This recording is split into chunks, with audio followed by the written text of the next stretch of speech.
I hope that was clear and interesting.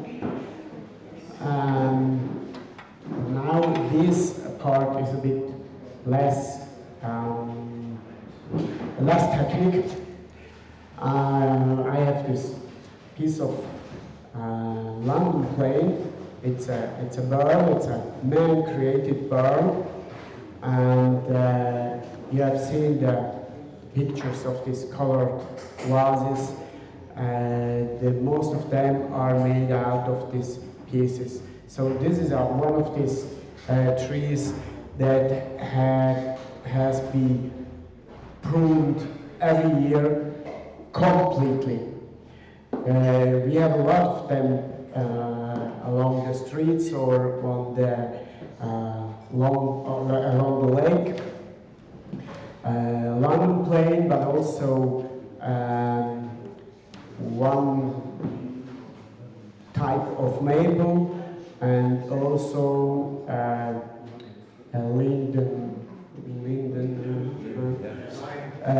lime, yeah, exactly. And they are pruned completely every winter, so they're really naked, and then in the next spring they catch new branches and they give a good shade, and in the winter they are cut again. So all what you see here and all this movement you saw in these vases are cut branches. The tree tends to recover these injuries, and to do that he has to create a little bit of space on the side, so we have more compressed fibers there, and then when he's over, he rises and we have a very open grain, and that's what I use for this effect. Just what is already inside of the wood by more or less compressed fibers, more or less absorbing the colors. And you can see these are all cut branches, and this is a little one for a quick job, and yeah, will be very nice. Now, I also found a hammer in the meantime. Okay. That will work.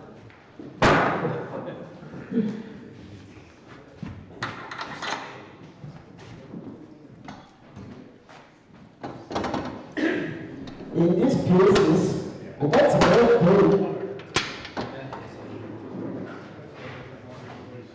That was the right side.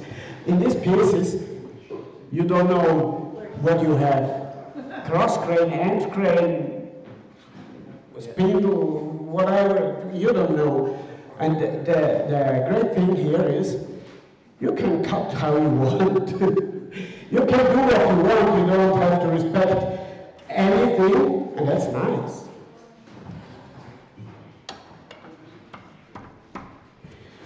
So the center here, I will try to find it just freehand where it was before. It was perfect. Yeah. Okay. And when I don't have a grain direction, I usually work more like cross grain than spindle. So I will use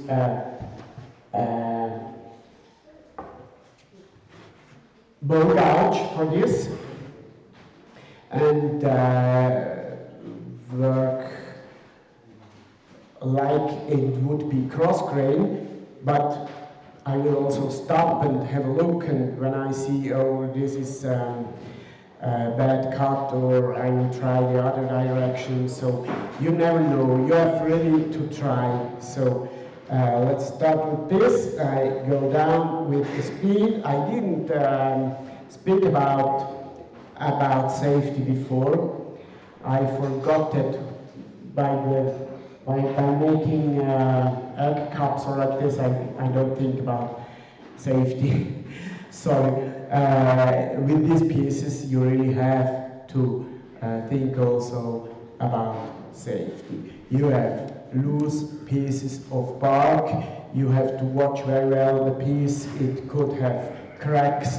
And the good thing is, in these pieces, they grew like this, so you don't have, I said it before, you don't have grain direction, so you don't have cracks in one direction. You have probably a lot of little cracks, but not dangerous cracks, because the grain direction changes in a moment, and so they hold together very well. So the bigger risk is loose bark that can fly away. Normally when I do these pieces, I would work with a face shield, and but this one is not a problematic one, and with the face shield the sound is always a little bit bad. So, but what I do for sure, I go down to 0 with the speed, and then I speed up slowly until I feel well. I'm not interested in RPMs. I'm only interested in feeling well, feeling safe, feeling good. That's the best thing in wood turning, you know. You have to feel good, that's it. Okay, now a little bit more is also good, and then I can start with this one.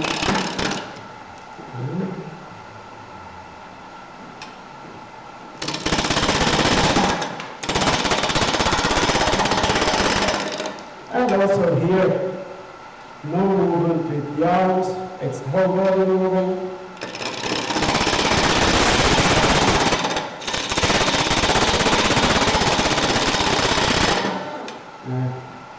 That's why I was looking for hammer.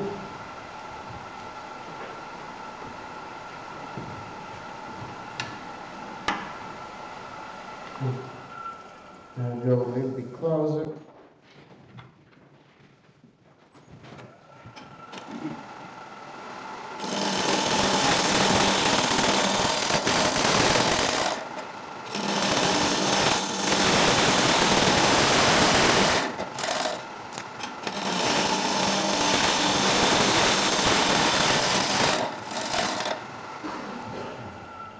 Normally you can feel if your piece is already round.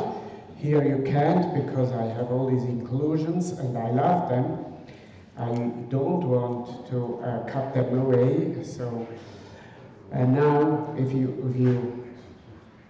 have a look at this, I have tear out, bad tear out here, and tear out everywhere. That's because I really don't have grain direction. But for the moment, I'm not very interested in that. I will create a tenon and then mount it on the jack. My tenon should be 75.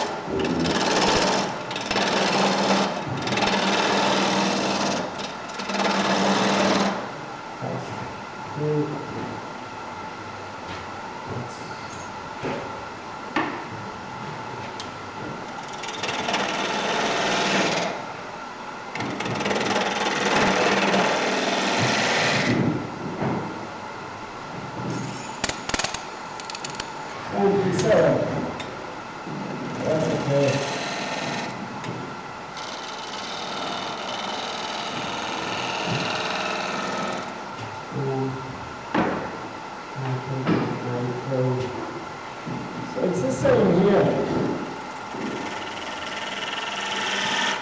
the panel is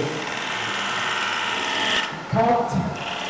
I create a good shoulder here and a clean inner angle here, and so my panel is done. Also, if I have here a piece without wood, that doesn't matter. I hope that doesn't matter.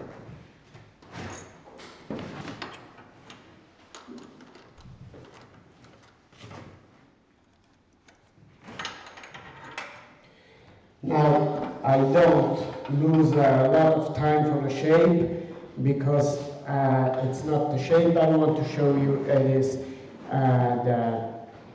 the coloring that we want to do, and so I will just create a sort of vase without too many inspections to the shape. I could use the tailstock, that would probably be a good idea. This lathe has the possibility to swivel ahead, and when you have to go back, you don't find the perfect position every time, because this system of swiveling the head has a little bit of play, and so it is always provided by a double cornice, and you can create a perfect alignment with the headstock, because the tailstock he has none. He's perfect. So this one is aligned, so you can, with this double cornice, create perfect alignment between the two stocks. And then I go ahead with the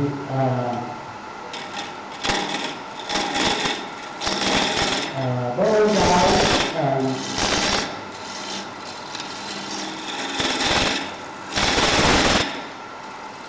As I said, I use it like it would be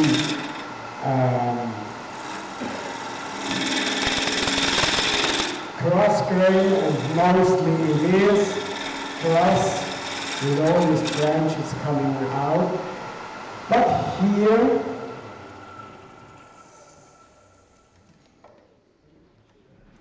probably I'm more comfortable by going down, and so I will do, because it really doesn't change that much.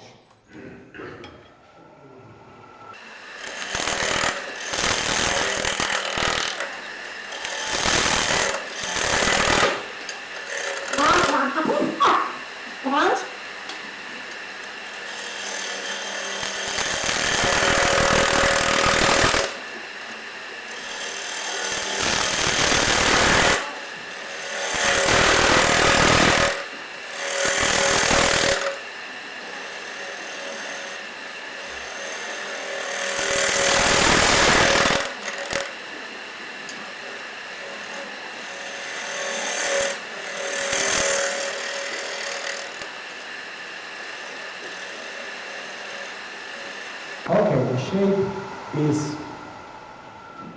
done.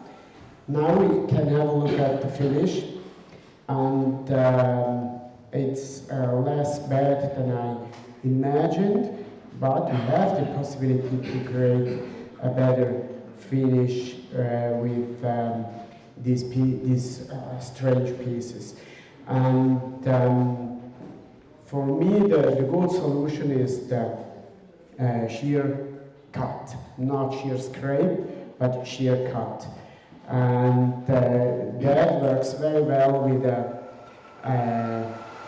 fingernail shape on your bow gouge, and you use it with the handle very, very, very low, so like this, and you can see that on the screen. Good, okay. So it's always still with the bevel in contact, very important. The handle is really low, and then you can turn a little bit. Just go there, just only with the bevel, without pressure, but then turn slightly, and then you feel it cuts, and then you can create this finishing cut or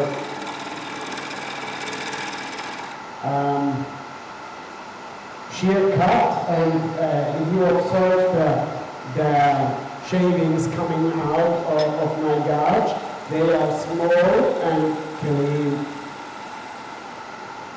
And it's also quite easy to handle the shape. You can eliminate all the waves you have in, and I don't know if we can see that on the screen, but the finish is quite good. Only here I have a little bit of tear out. And now I'll do the same from the other side.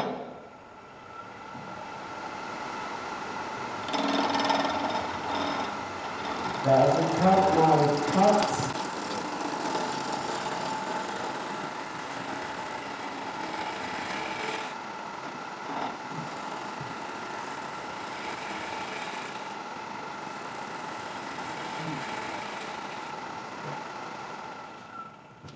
Okay, and I think this is already okay like this.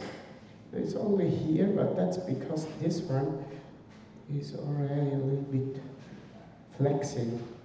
I'll try to.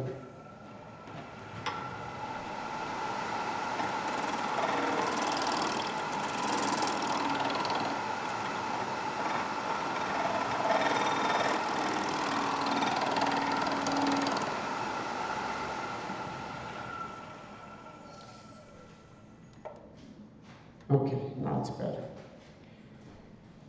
And that's the moment when I can start with coloring, sanding and coloring.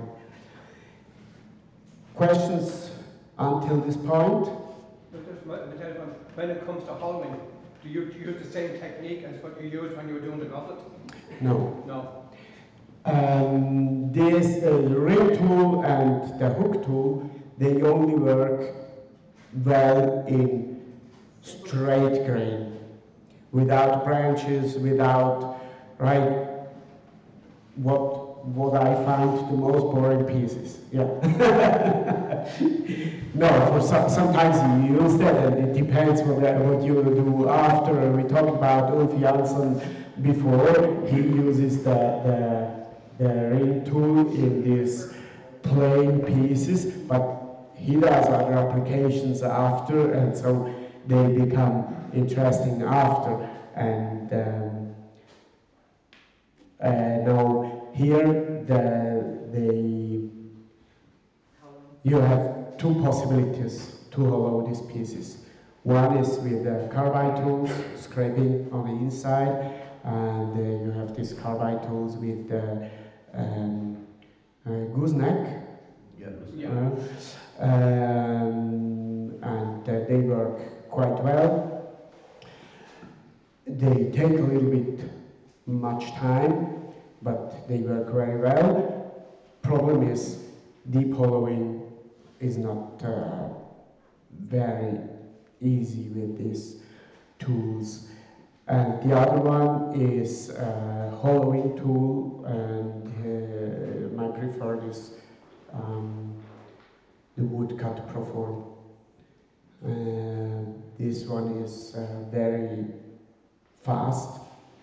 It's really effective, and it gives a good finish. Good.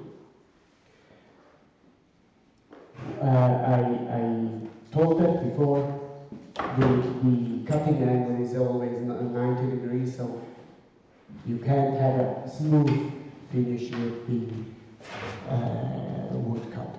But I would do it with the wood cut, probably. But probably for this small piece, I would do it with the carbide. Carbide, if you handle them well, if you change the cutting angle by rolling a little bit the tool, you can have quite a good finish. But yeah, that's the limit. Yeah. I don't need to, I don't know. Okay. So, if there is no other question, I would like to talk about coloring. And first of all, that's important to say. I think I learned this technique by Phil Irons. You may know Phil Irons. He is a very well-known and very skilled wood turner from Stratford-upon-Avon, and he taught me this coloring technique. I started with coloring. Why? I mean, people always say, oh, but it's sad, wood is so nice, it's sad that you cover it with colors. And yeah, right, there's nothing wrong in this, but after 40 years of wood turning, yeah, only round brown is not enough anymore. So everybody is looking for a layout of this, and there is people doing also their piece of eccentric wood turning or out-center wood turning, I don't know how it's called, or with gluing the pieces together, and so everybody looks for his own way out of this just round brown, and mine are the colors. I started with the colors, but I was never very happy about the result, and then one day I decided to call Phil Irons and ask him what makes the difference between mine and his pieces. And then I went there and we worked together for a week, and that was a very great time I had with him. I still do it exactly how I learned it from him, but the pattern is the same.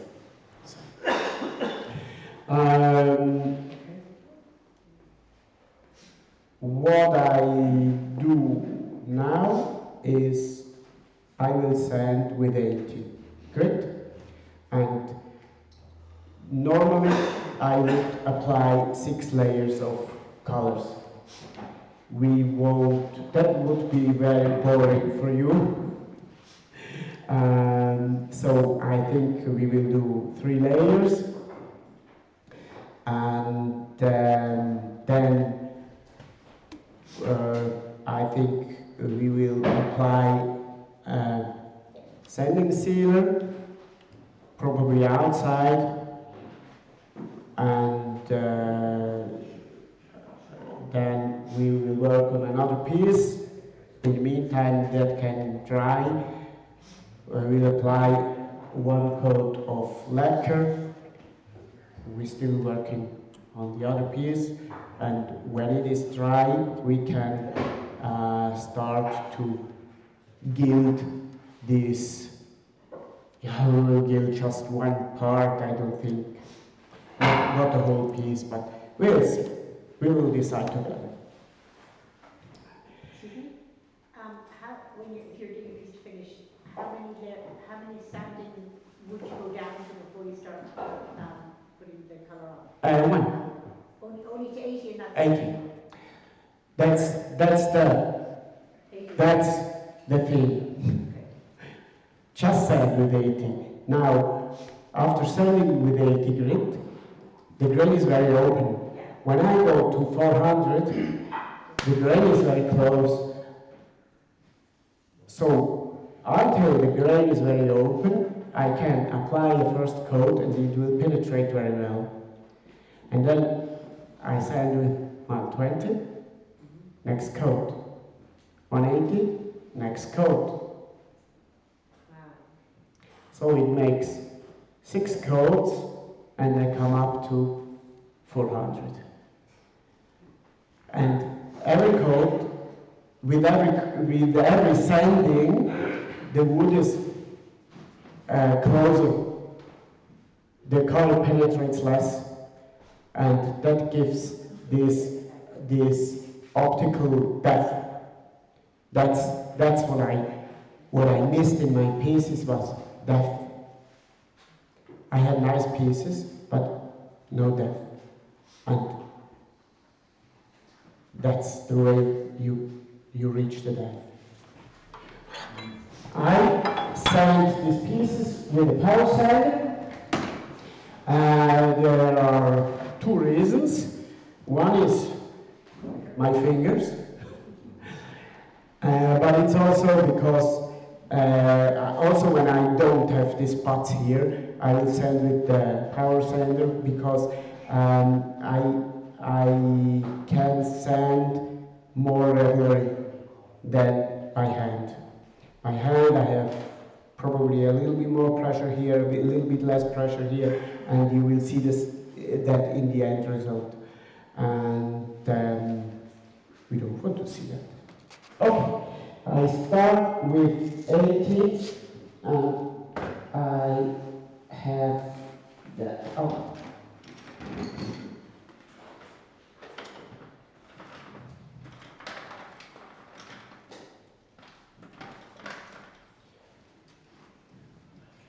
And as we do the short cut, we will apply only 3 layers, or 4. I will do after, I don't know which, but I will do some sanding without color in between. And for that, I have my mask.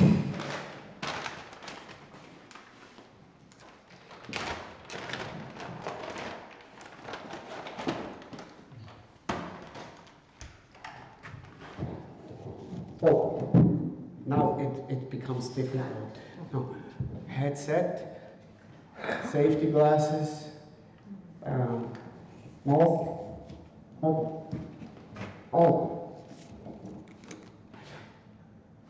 I will change the direction. I prefer sanding in this direction because in these pieces are not simple to sand. When I turn the lathe in this direction, here it tends to hook on the sanding paper and loop it away, and as I still have some pressure, it will damage the Velcro, or how do you call it? Velcro part, yeah. And I could work here, but ergonomically I'm not comfortable with this, and I see less. So when I work here and have the turning direction of the lathe in this direction, I'll be safe. It wouldn't, or it won't hook away my sanding paper. Only I have a problem here, because this one turns in this direction and this one in this, so they will move in the same direction, and it won't sand very much here or that much here like here. So I could change the direction of the power sander. It depends on the sanding pad you have. There are some that are just screwed on, and when I change the direction, they screw away. So if I have, I should change the direction of the lathe, or of the sander, or of the lathe. Yeah, I have one of these sanders. They are just screwed on, and they will screw away. Okay, now the mask.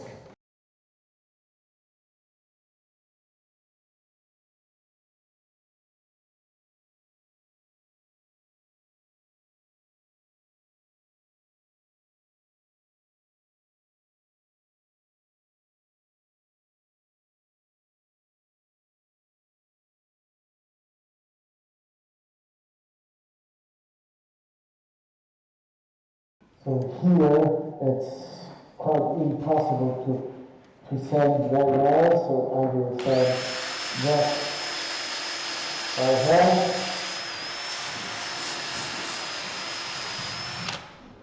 Here too.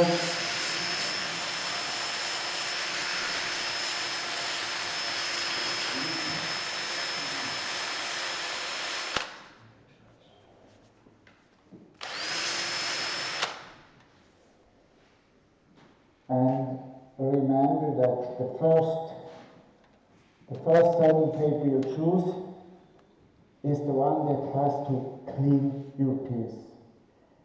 Now you never have to think, okay, here is still some tear out, but that will go away with the next grip. No, the first grip is. It doesn't matter what you choose as the first grip, but the first grip is the one that has to clean your piece completely. And the next grips are only to eliminate the scratches of the grit before. Now here I will change the direction of the lathe, and I have to pay a little bit of attention because I don't like to get into your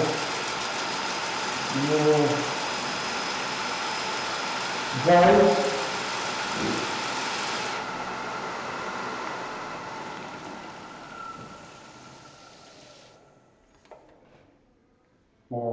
It won't be clean I'm too close to the jaws and I don't want to damage. These are not mine. If they would be mine, I wouldn't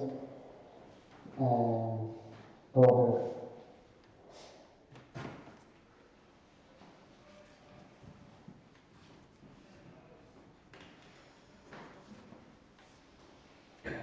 Okay, and then one thing I have to say is, when you use colors, you have to sand even better, because the colors don't only enhance the grain, it enhances also all the whatever you left, all the scratches, all the tear outs, everything. It enhances everything. So you have to sand even better than usually. But the great thing is you enhance also the scratches. So when you sand with the next grit, you see it. You see sometimes, especially with you sand and you look very well, and you are sure, yeah, that's clean, that's great, and you apply the oil, there's still one scratch, and you can't, that is not a problem here, because you enhance also the scratches, so you see them, no problem. Now I know finally what I forgot at home. I was sure that something will not be here. I forgot something to protect the lathe. You have something, just an empty plastic bag or something. Will this do? Paper? Yeah, better. Thanks. And no brushes. I have the brushes. I have my brushes.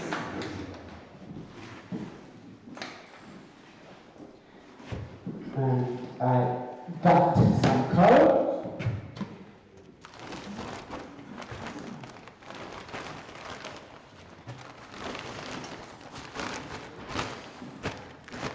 You had here Ronald last year, and half a year before we had a meeting in Germany, and he had a demo after me, and after he came to me and he said, "You will never use one of my lasers." Yeah. Okay, colors. Let's talk shortly about colors. You can use what you want. That was shortly enough, I think. This is spirit stain, chestnut spirit stain. They work very, very well for this technique, and I use them always during the demos because they are spirit-based, alcohol-based, and they dry quicker than water-based colors. But you can also use water-based colors. You may know the Hampshire products. They have very nice colors. And my choice about which product using is not this one is better, this one is less, or whatever. It's about the color. I know, for example, chestnut has a yellow and a green. They are really popping. And the Hampshire green is more warm. It's more natural. But I love the popping one. You have probably seen the green was on the flyer and also before. I couldn't arrive at this really popping colors with Hampshire, but they have very warm colors, and I love them. In autumn, these warm reds from Hampshire are very nice, but the red of chestnut is it's really popping, and I love them. So I have for today I have red, yellow, and black from chestnut. Oh, I didn't ask you which color I used to start. You already know, but usually I ask that. I didn't, but yeah, that's the way to start. And don't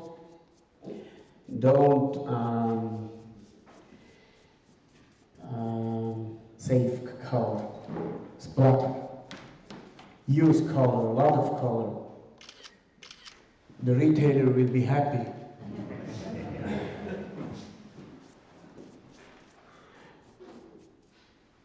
Matthias, I know some wood turners use a real dark blue first, and then they sand it back, and then... That's another possibility, of course. You can, the most important thing is to start with a really dark color, because that's what you gives the depth. Yeah. The dark in the beginning. And when I do 6 layers, I do 3 layers of black. Yeah. And after 3 layers, when that means 80 black, 120 black, 180 black, 240 and I sand, and I already have shades of black. There is some deep black with 3 layers, and there is some less deep black with 2 layers, because I sanded away a part, and on the 3rd layer I sanded away even more, and then I can start with the colors. And I will do today 2 layers of black, and then just 1 and 1 of the other 2 colors. Usually I would do 3, 2, 1. Okay, this should dry quite quick, but I also have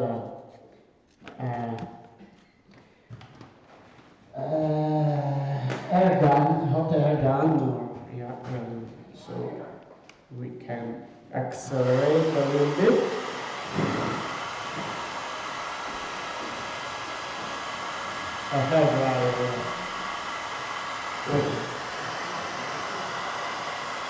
This is a little bit tricky because on the outside it immediately seems dry, and then when I spin again with 1,500 RPMs or what for sanding, from the inside where it isn't dry, it blows out some drop, and these drops, you don't leave them anymore. Yeah, important not telling anyone, because people doesn't realize that it's not what we really wanted, but we do.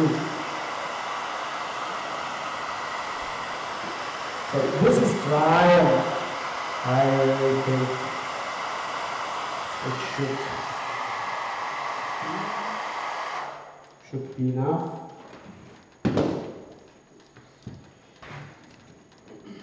I know I use it in 1 minute, but I always close. You know why?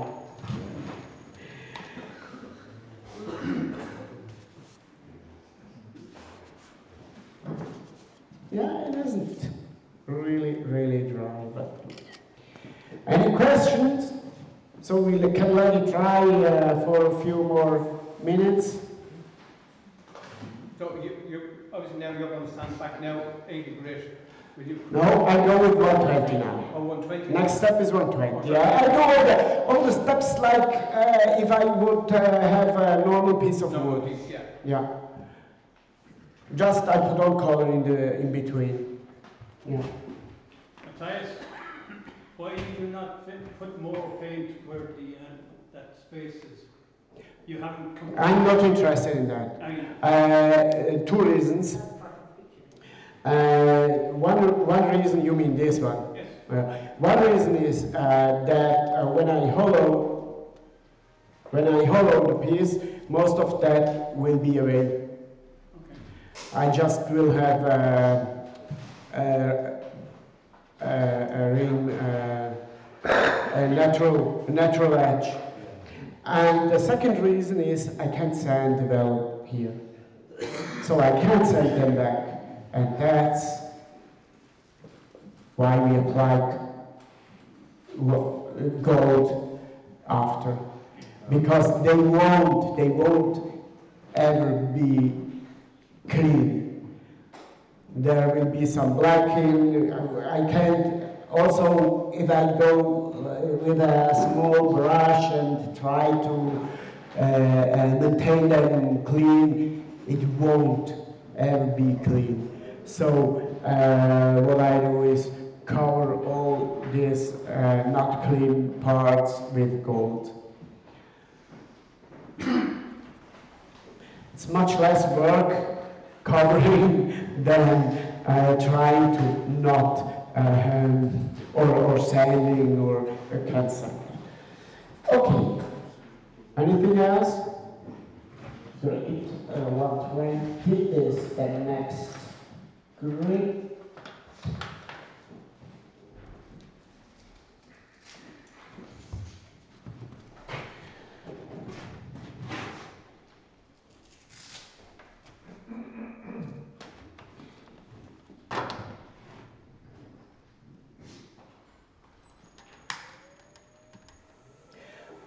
and I try to accelerate quite a lot while sanding, because if I am too slow, I won't jump the gaps. And if I'm very fast, I let spin the lathe very fast, I will jump the gaps, and there is less troubles for me by sanding, and I won't damage the natural rim that I will have at the end. My mask.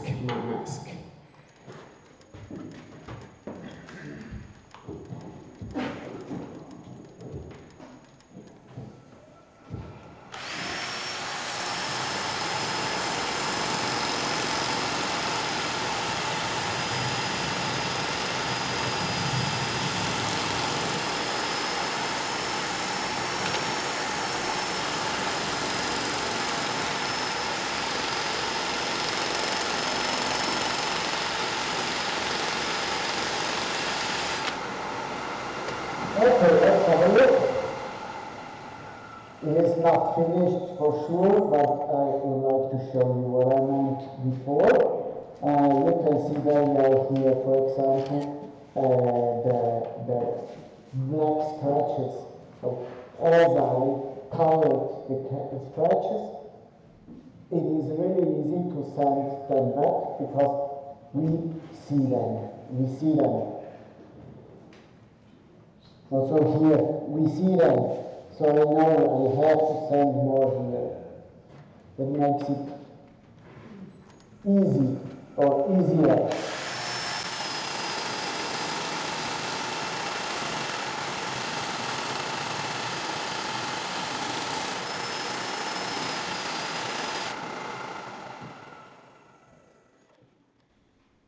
And here I will do that.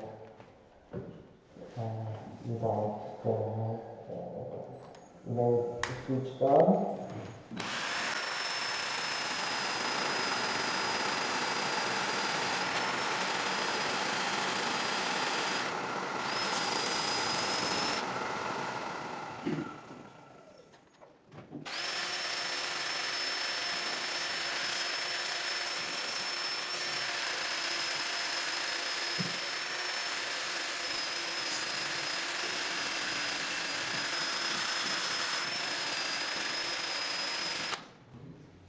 I can also block the lathe here with the indexing plug. I can block the lathe in either position I want.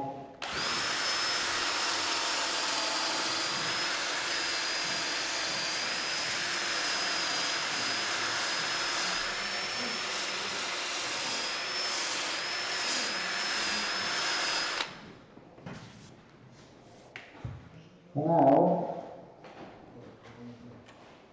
I can decide if we do 3 or 4 curves. I think we do only 3 curves, that's enough. Let's keep going for you.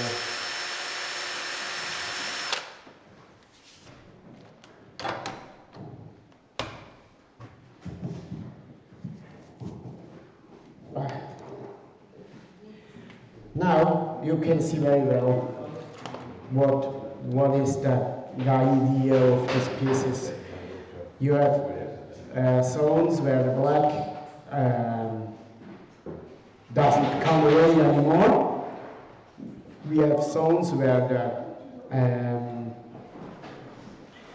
the black is completely away, and we have zones in between, and we have, and that's very nice of the London plane. We have these middle arrays. They don't accept the color very much, so every time you sand, they are white again. That can go until 400, they will turn white again, and only the last color you put on will stay on them because you don't sand anymore. And so you have the possibility to enhance the middle arrays. You can see them very well here, and here very well.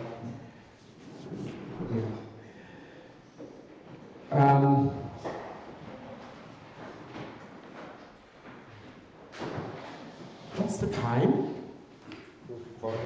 You have 15 minutes. You have 15. 12. Okay, thanks.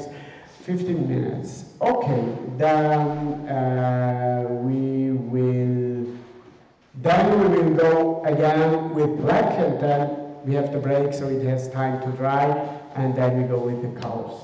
Okay, perfect.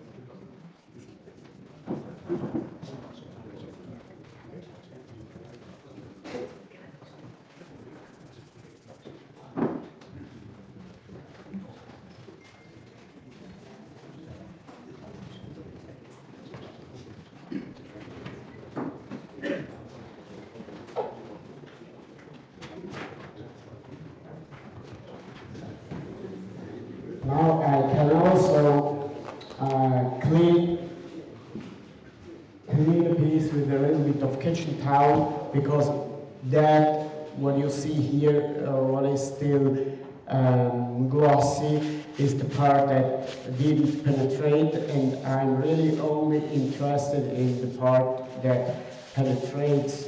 So instead of sanding everything away, and these colors tends also to clog a little bit the sanding paper, so I can clean it with a little bit of kitchen towel, and that makes my life a bit easier after.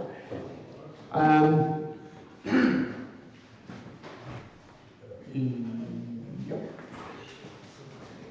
Dry.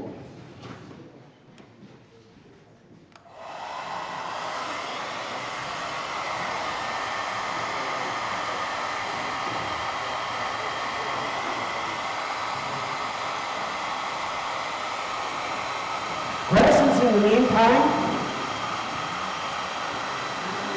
Oh, I have to stop. Can you hollow it out before you color, or what will happen when the dye travels? Sorry? Can you hollow it out first and then color? Or you always... What do you want to do before? Yeah, thanks. I can hollow out this before, and I usually do. Will the dye travel? Do you use the spirit dye when it's traveling into the inside? Yes, and all my colored and hollowed pieces are painted black inside because of this. Because especially the first two coats, the black will, it depends how thick your wall thickness is, of course, but we always tend to go slim, and so it will transpass, and it will make dots on the inside, and I always paint them black. And also, you don't have to be so clean on the inside, because a good black color is hiding a lot.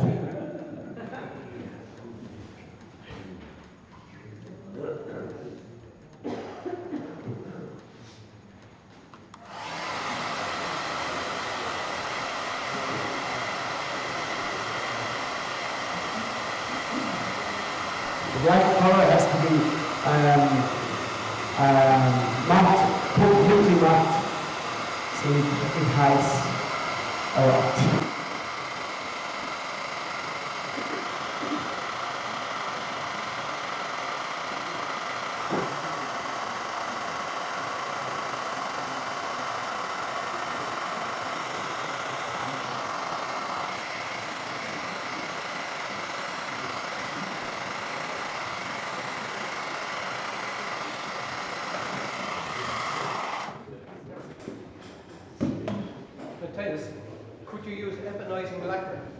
and then paint over that, or is it better to use spirit step? No, ebonizing lacquer will float on the piece, won't penetrate. You need something that penetrates. That's what gives the depth. Okay, we'll serve with 180 and put on a coat of red, and then I think it's time for the break. One.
Ladies and gentlemen, I hope nobody has taken any of their pieces off the tables yet, because the open competition will be judged over the break, and all pieces are entered into the open as well. So don't take your pieces until after we start next lunch. Okay?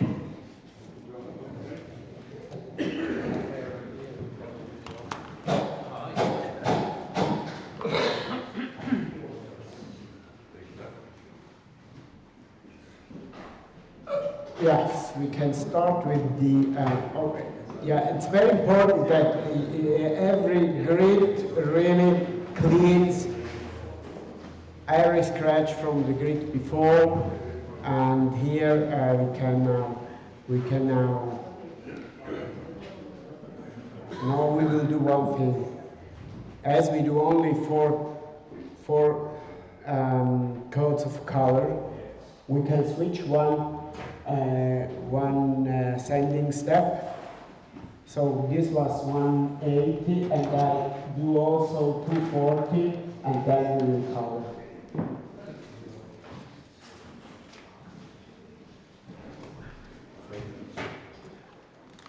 Yeah, I mean, I can sanding is also, you don't need to sit here when I send the next screen. There's nothing new to see in. Okay, do you want to break now then? Yeah.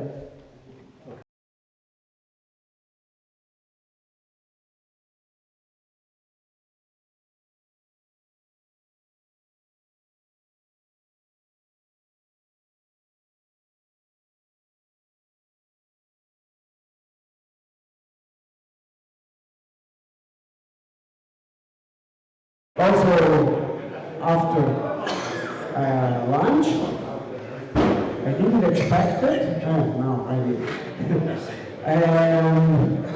Let's go ahead with this piece here. And next step is red. And that will be a little bit, the same as we did before. But instead of black we have red, and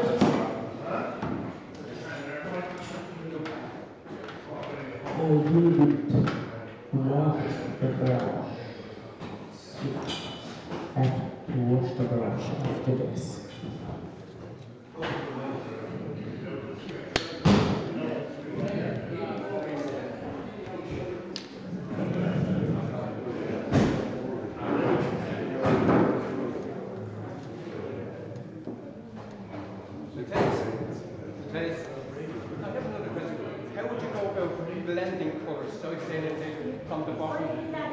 Are you do that? Oh, yeah? That will be the next step. Oh, that's next one. Yeah.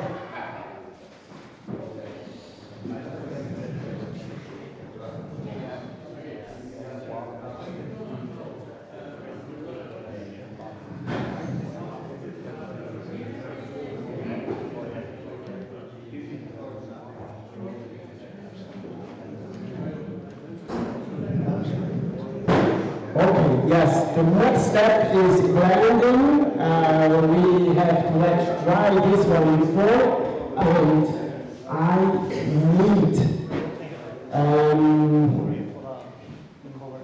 need two things for that.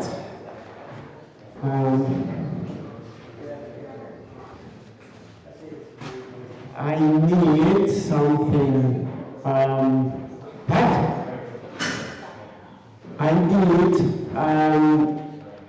I need someone who cleans this brush for me, and I need water. Just not to drink, just a little bit of water I need. Thank you. Clean that. You say you wanted that cleaned? No, there is already someone doing that. Thanks.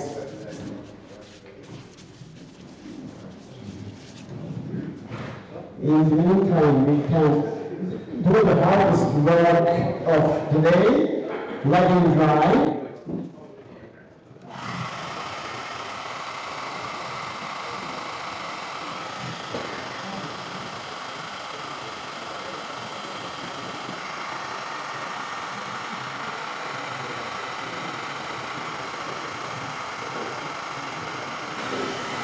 So really the hardest part of these coloring jobs is finding the good piece of wood to color.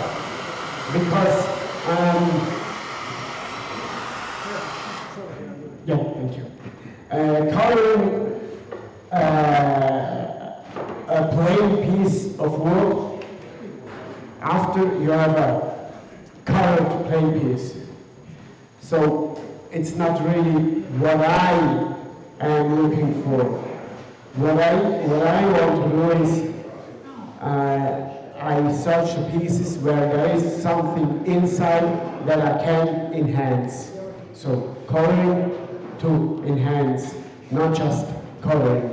I do sometimes also just coloring, but usually it is, thank you very much.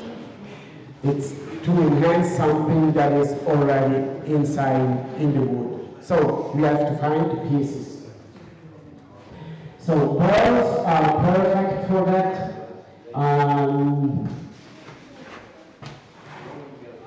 These bifurcations are very good for that. Huge branches inside of a piece where the branch grew inside and had to rippled pieces, of course. All these pieces are very cool to color. And that's, for me personally, it's really the hardest part of coloring, finding the good pieces. Okay, now, what I want to do is a blending. I would like to have red on the bottom and yellowish on the top, and in the middle they have to blend. But before starting with this, we have to sand again. And the next step with the sanding paper is 320. Yes, 320.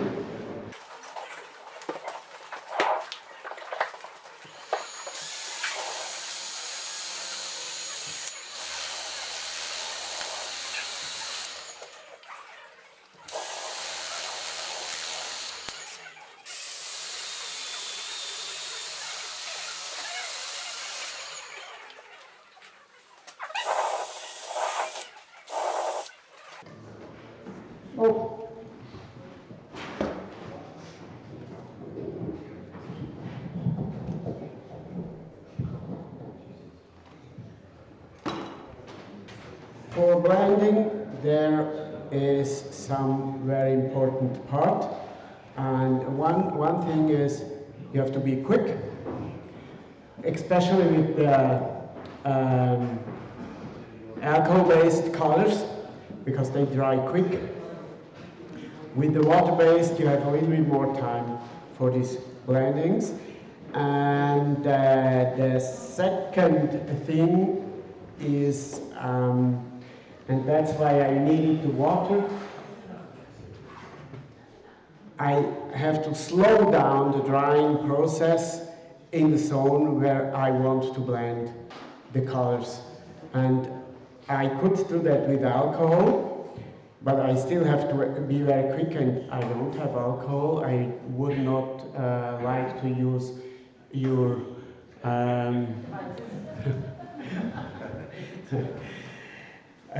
would work, huh? It would work.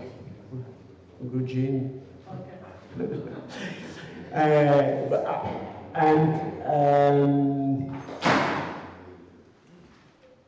Water and alcohol work together. That is not a huge problem. So I can use water for slowing down the drying process in the zone where I want to blend the colors. And I need the red.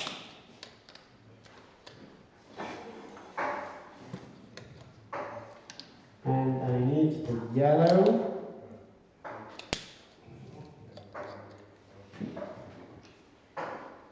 And I need my brushes.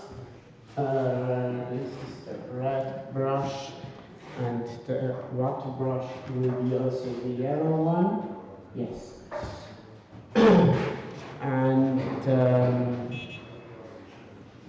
I start with the water.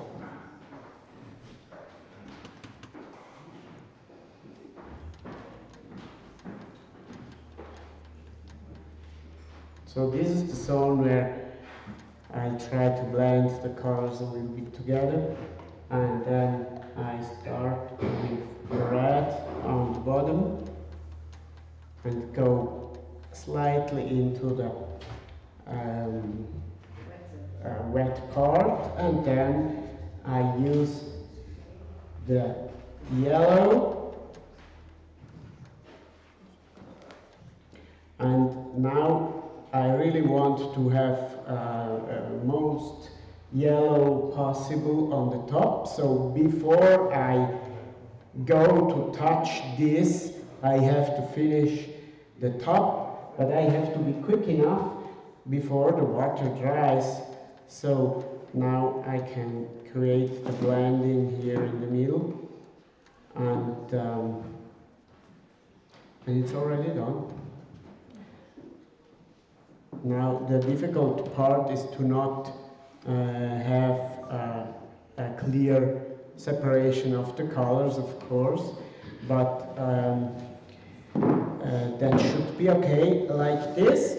And when you have done that, don't go back into the yellow with your brush.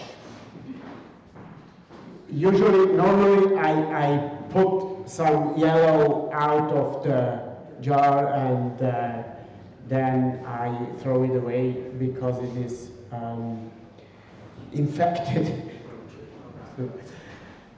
Okay, now we have to let it dry again, and then I don't know if someone can spray it just a little bit outside with a little bit of sunning sealer, and after also with a bit of clear gloss lacquer. Someone would do that? Thank you. We have, before we have to let it dry. Thanks. Because for gilding, I need a lacquered surface.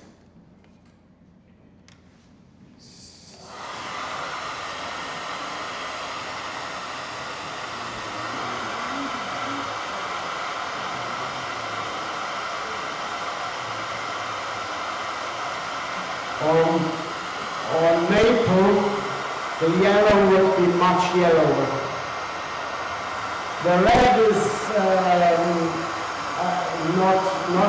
didn't change that much, but the yellow on maple would be much yellower.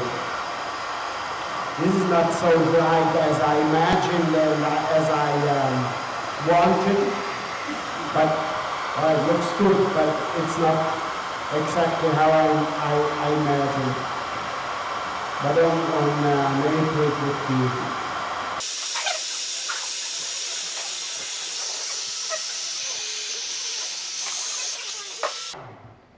I see here some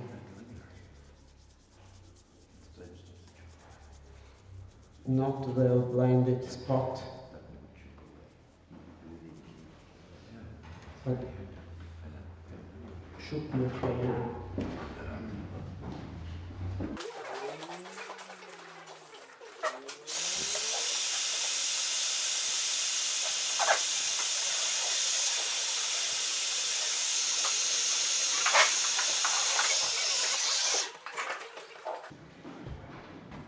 Okay, this piece is ready to be.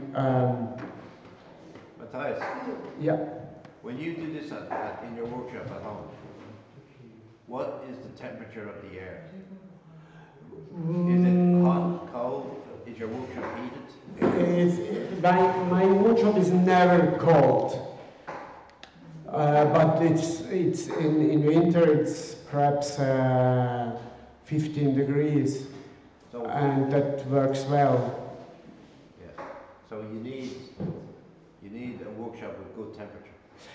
For coloring you don't need, but for the lacquer yes. Oh yeah. For the colors you don't have any problem also with deep temperatures, but for the lacquer you need at least 15 degrees. Otherwise you easily have this white shades inside.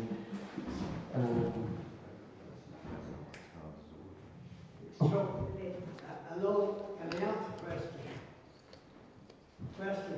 If you wanted to bore that out, just how would you start it? You don't have to bore it out, but how would you go into it? This is so jagged. I would bore a hole like I did it before. Same tool, like this.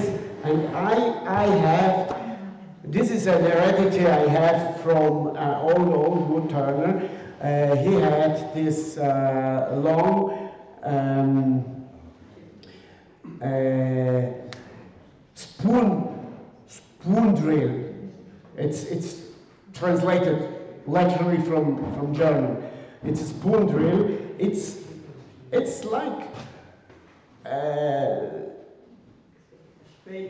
like a rest of an old spindle gouge, bigger, and then on a long bar. And you can do the same thing I did before with this one. Just bore the hole, and I go here, put a tape here for the depth, and I do that. And so also a 50 centimeter deep was, I can drill the hole in 8 minutes or something like this, while with this one you never finish, and it overheats, and you always have to put out the shadings inside, and it's really annoying. But it's at the end it's not really very different. You could use an old spindle gouge, a large one, and create a drill.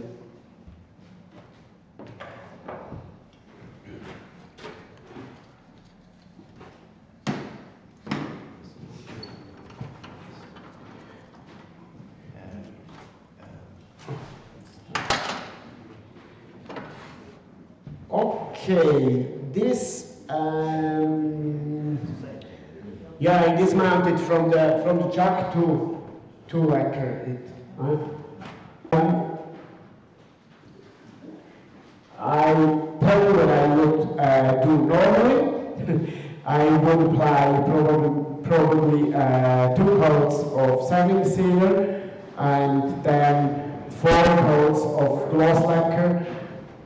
It depends also there of the product. The Hampshire sheen is the one I use mostly, and I love it very much. Here I have the chestnut acrylic gloss lacquer, and these are only 2 coats, so I can't really say how good it is. But for what we have to do now, 2 coats are enough. Do you sound it When you say lacquer, is some kind of varnish or what is it? I don't know in English exactly the difference between lacquer or varnish. I don't know if someone else can help.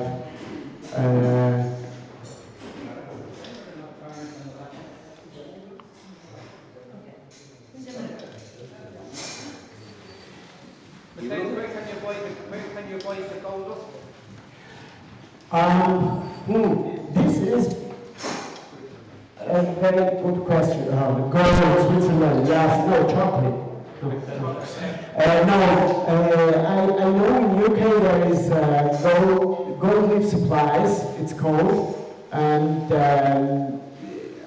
they have a lot of gold leaf, but also dust and also not real gold and a lot of stuff. Mine comes from Slovenia, but I don't know if he delivers to Ireland, but probably he does. I can yeah, the address is here on the bottles. I ordered them directly in Slovenia. Do you sand between each coat of the... Normally, when I apply 4 coats of lacquer, I do 3 coats without sanding, and only before the last coat I do slight sanding with 400 grit, just like this. Oh no, sometimes when after the sanding sealer, it feels very, so I do the same also after the sanding sealer and then before the last coat of lacquer. Other questions?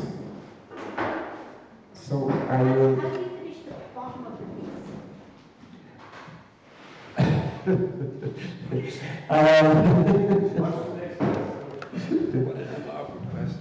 piece? This is the reason why I really use these pieces in all the limos, so I don't have to finish the bottom. No, it depends, but for the high-priced pieces, I turn it away. So I have a round piece of wood with a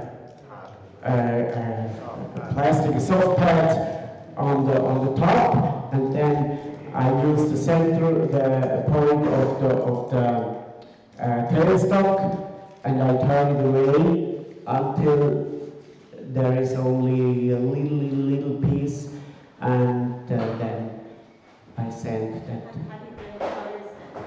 How do you blend the colours then? How I apply the colors? Colour Black. black. Black is the solution for... And It's my lifesaver. Now, you would never have the same result, and so I prefer to change completely. I hate it when I try to do the same, but it's same but different. So I really don't have that. So I change completely, and usually my bodies are black. I once with one of my very first pieces, I participated on a challenge in Italy, in Aosta Valley. It's the only place in Italy where they have good wood turners.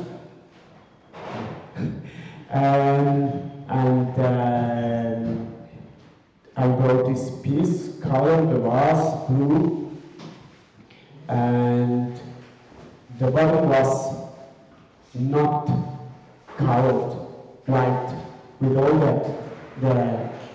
all the branches in, and it was finished very well, but not colored. And one of the jury, he came and said, "Why didn't you finish this piece?" And I made it like this for purpose, because I wanted to show people how it was, but that was not good. So now all my pieces are black. Or most of my pieces are black on the bottom.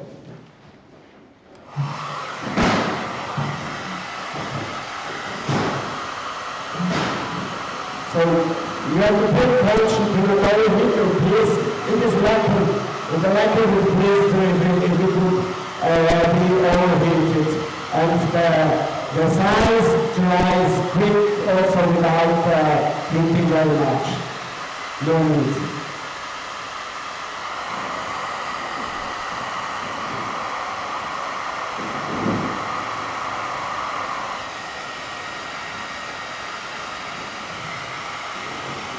One problem is, now I don't remember anymore where I ever applied the size.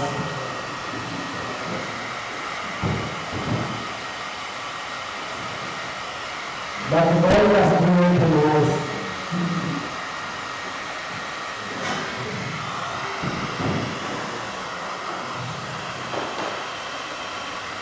Okay.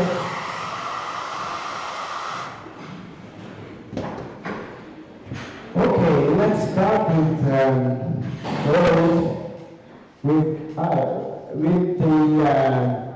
this yellow thread. I love this Renaissance gold more than the classic gold. This would be a little bit heavy contrast, I think, for me, but it's only a question of taste, everybody's taste. So just, this is a very, very soft brush, and just tip in, and then start to apply it like this, and it's done, finished. The only thing we have to do is just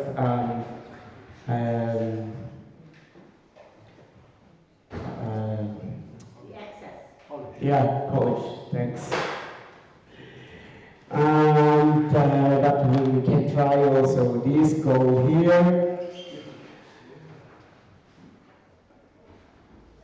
And perhaps in another place.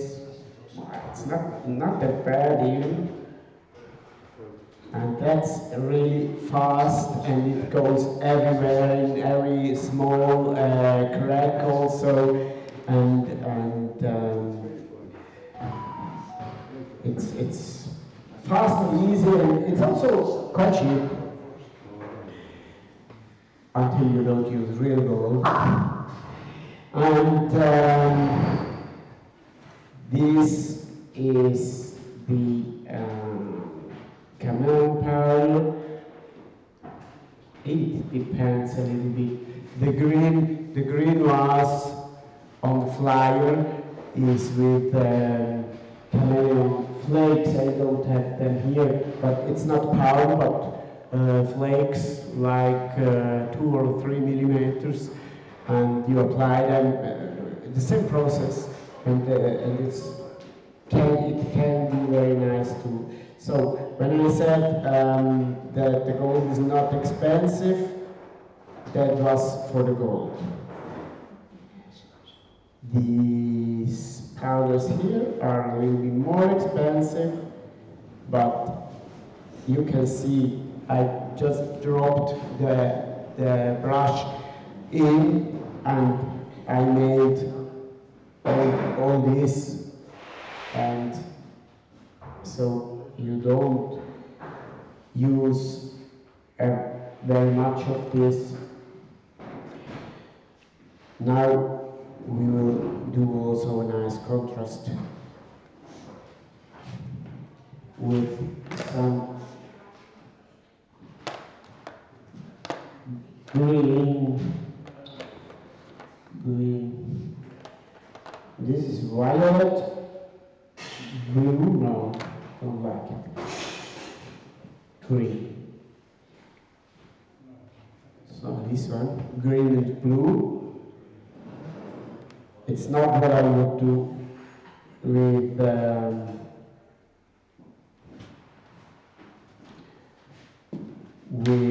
red and yellow, but now, oh sorry, I switched it in a moment. Where did I, here.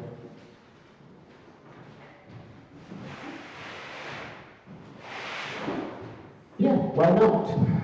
Okay.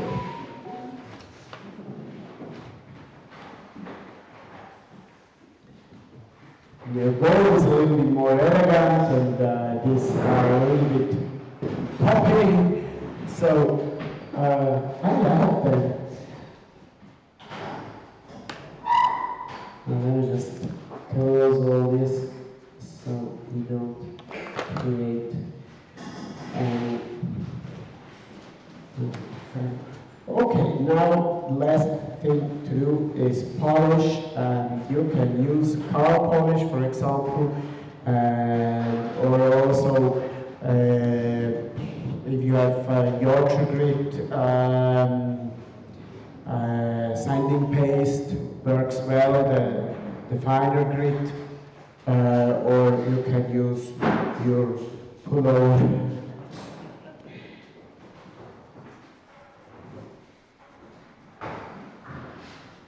With the paste it would work a little bit better, but I forgot the paste.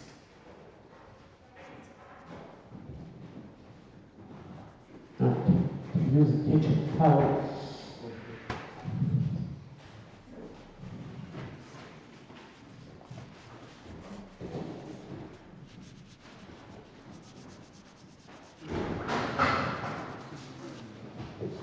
When you use a polish, and you have a glossy finish, that works very well.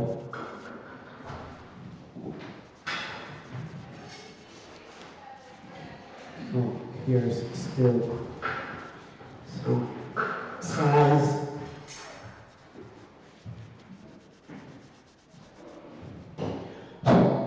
Yeah, with polishes it would work much better.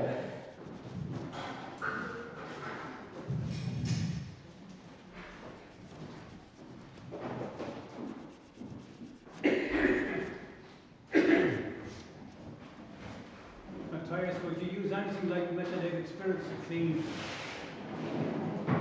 I never tried. Probably would dissolve the rock. Yeah, I would be afraid of that, yes. I would be afraid of that.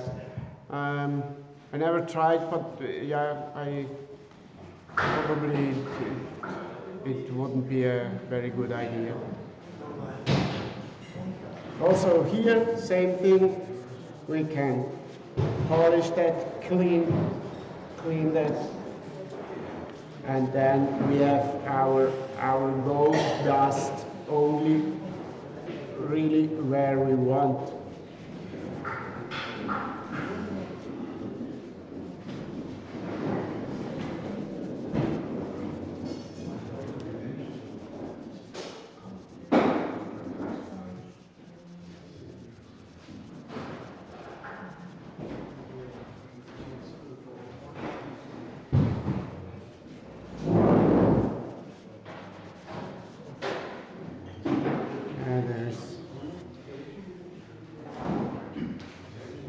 Okay, I think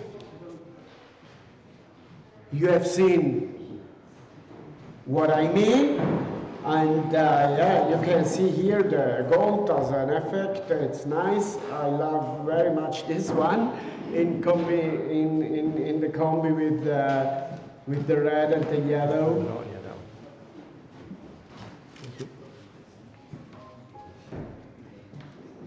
I forgot that I need someone who takes a photo for me.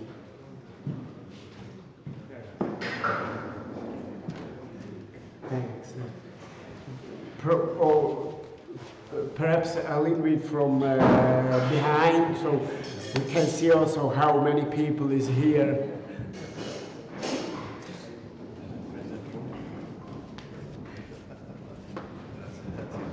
Thank you. Yeah, you want to take Oh, right, okay.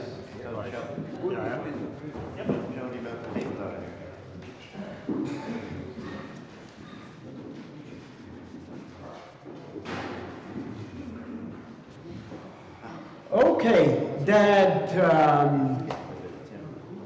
was all from my side. Yeah, please.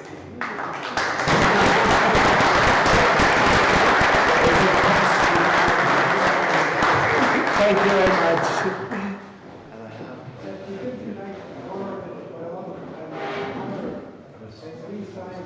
Just resize and try another color. No problem. Thanks. Thank you. Thank you very much. And I really hope you enjoy.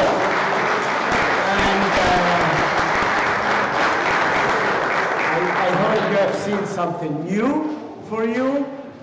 Something you would like to try at home also. And that's for, We just need the burl. you need what? Ah, okay. Yeah, that's the difficult part, yes.